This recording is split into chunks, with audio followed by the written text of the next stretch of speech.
جبرائیل علیہ السلام تھے۔ اللہ کریم نے جبرائیل علیہ السلام کو ایک عجیب فرشتہ بنایا ہے۔ میں اپنے حدیث کی طرف آتا ہوں بعد میں۔ حضرت جبرائیل علیہ السلام کی 600 پر ہے، 600، اور یہ 600 پر جو ہے نا، ایک پر سے لے کر دوسری پر تک کتنا فاصلہ ہے؟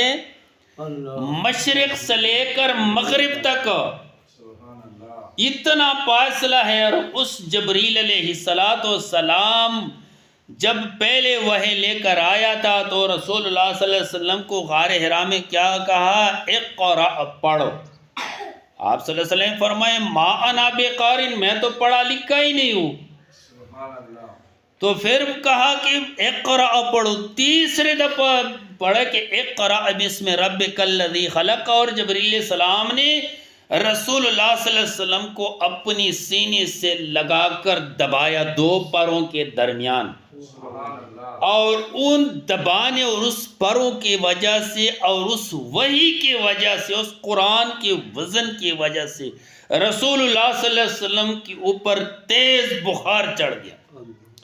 تو گھر میں آ کیا فرمائے رسول اللہ صلی اللہ علیہ وسلم نے؟ زملونی زملونی دسرونی دسر، خدیجہ رضی اللہ عنہا کیا کہنے؟ مجھے کمبلوں چادروں میں لپیٹ دے، سردی لگ رہی، بہت تیز بخار ہے۔ جب وہ چلے گئے حضرت خدیجہ رضی اللہ تعالی عنہا، یہ اس کی بڑی خصوصیات ہے، بعد میں بیان کروں گا انشاءاللہ۔ رسول اللہ صلی اللہ علیہ وسلم نے 11 شادیاں کی، لیکن حضرت خدیجہ رضی اللہ عنہا کی زندگی میں کبھی دوسری شادی نہیں کی، اور جتنے بھی زیادہ اولاد ماں سوا ایک بیٹے کے سارے بچے حضرت خدیجہ رضی اللہ تعالیٰ عنہ سے ہیں۔ سبحان اللہ۔